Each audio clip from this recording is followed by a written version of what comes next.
I think we had a good practice this week. I think we had good practices. Today I still got to watch practice. I was kind of, I don't know. Seemed like the defense was flying around, the offense was flying around, but like, I don't know if it was the Rocks, our scout team that I didn't like, but there's something I didn't like about today.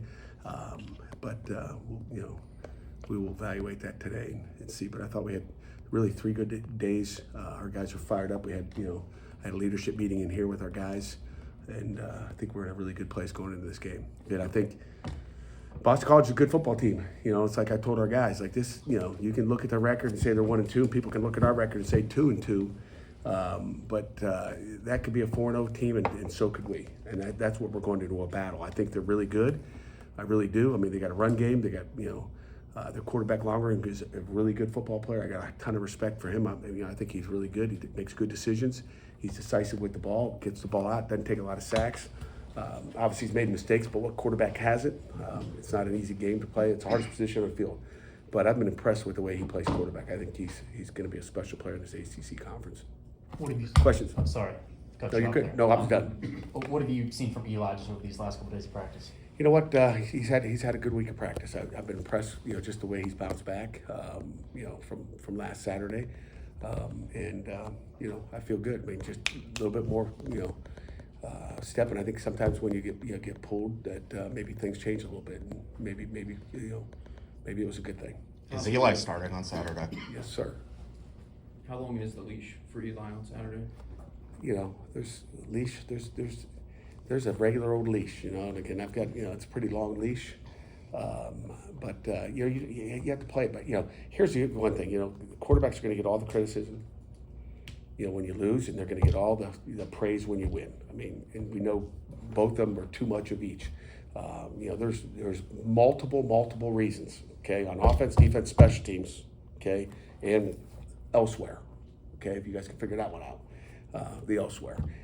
So there's plenty of reasons for not winning football games, and it doesn't always lie with the quarterback. It's everybody around them, and you know what? Everybody's got to step up. If you're receivers aren't playing good, well, the run game better step up. If your quarterback's not playing good and not throwing it good, then better run game better be better too.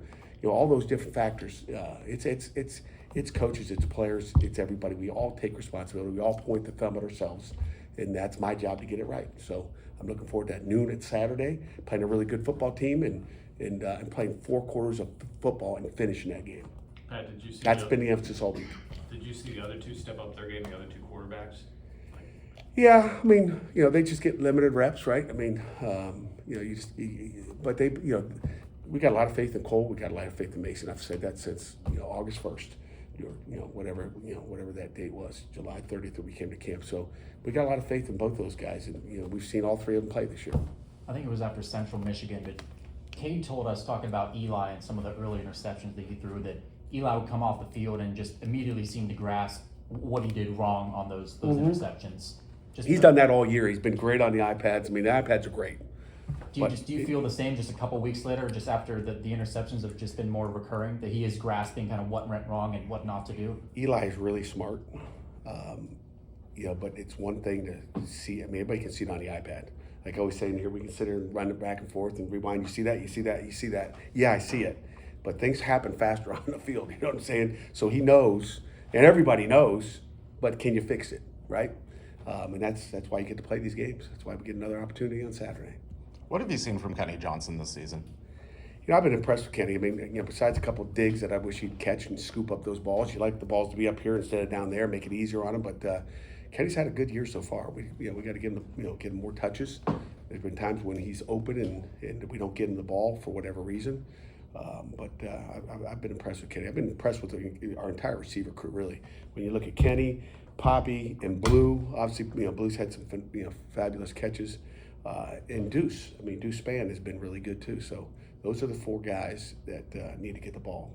Speaking of receivers, you had Sincerely on the probable spot. You said October. He's ready to go. Is he?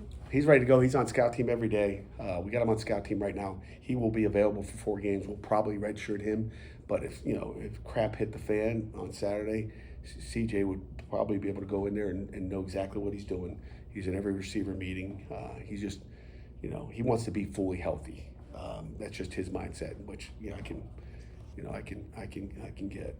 I want him to be fully healthy. He just wants, not, I shouldn't say fully healthy. I think he's fully healthy, but he wants to have all the summer prep time he wants to be at his best, which, I think we can all respect. But if we need him, we got him where we want for 4 games, which is a bonus.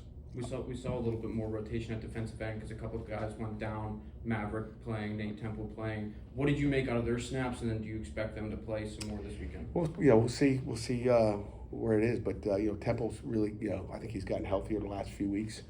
He's playing better football. Maverick gave us a couple snaps, so they're available for sure. What have you seen from Boston College? Because it seems like they like to blitz a lot. I mean, how do you think that kind of factors into Eli's game, I guess? Yeah, I mean, they blitz a lot. It seems, like when we blitz, it's usually 6. When they blitz, it's usually 5. But I'm sure they'll, we're prepared for bringing what we call 7-up, where they've got everybody up like Louisville did. They did a ton of it more than they had coming into the game. So we prepared a ton more, just in case. So we're probably better prepared, thinking, that we're going to get some of that by everybody's going to copycat, right?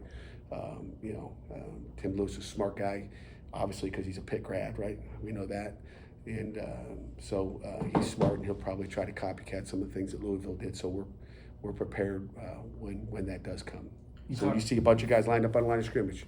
Let's see how we execute. Offensively, they look a little different too. They're throwing the ball a lot more, it seems. I mean, the concepts all kind of look the same, but it's just kind of volume of passes, maybe a little bit more.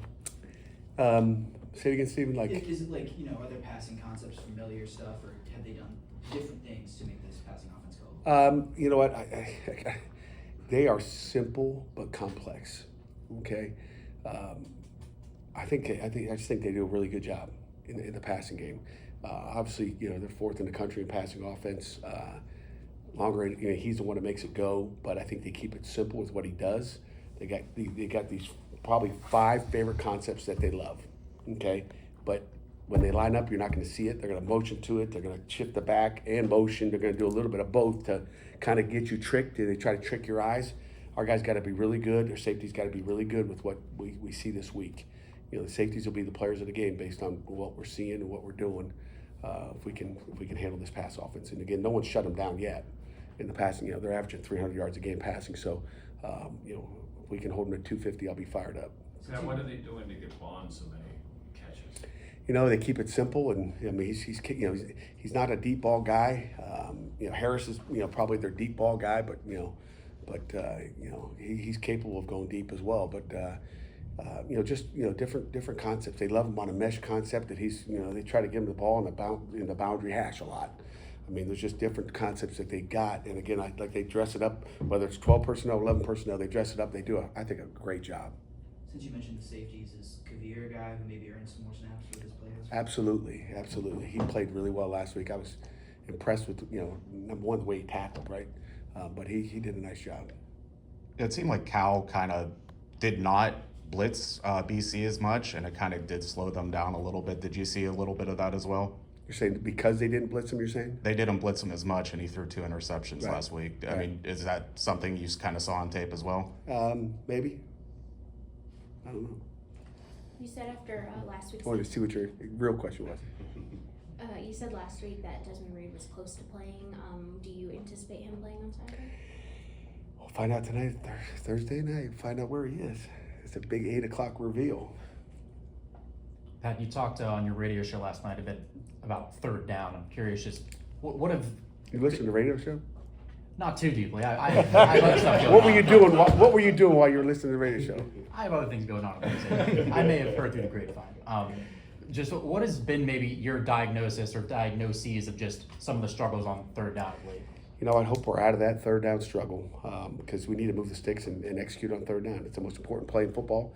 As far as, I should say down in football, it's 3rd down. It doesn't matter what happens on 1st, 2nd, 3rd down, we got to execute. Last week was not a 3rd down and 15 problem. It was more of a, getting just execution and getting the ball to the right guy and seeing the right stuff. And that's our job as coaches to get that done. After 4 games, I mean, how do you handle redshirt situations with freshmen? I guess do you have to be as fluid as you are with a guy like CJ, like saying, break last season emergency? How do you approach that? Yeah, I mean, there's really nobody that we haven't questioned, and I'm hoping that maybe that five game rule goes through, 5 for 5. So we're going. There's the guys that have been playing are going to be playing, and we're not. CJ Lee's not redshirting. Boosie's not redshirting. He's going to play. We think he's good enough to help us win right now. So, anybody else you can think of? What about Keith, medical redshirt? We would love to get him a medical redshirt. Keith. Saw him and his mom last night. He's doing well. But that was a tough one right there. I feel bad for him. We kind of talked about the third down struggles, but I think in the red zone, you guys have only scored touchdowns on 11 of 21 trips. What do you think are the breakdowns there? When we throw it to the other guy, that's usually most of the breakdowns there. We got to do a better job running it when we get down there. But when we throw it, we got to be smart with the ball. Anything else? Okay. Perfect.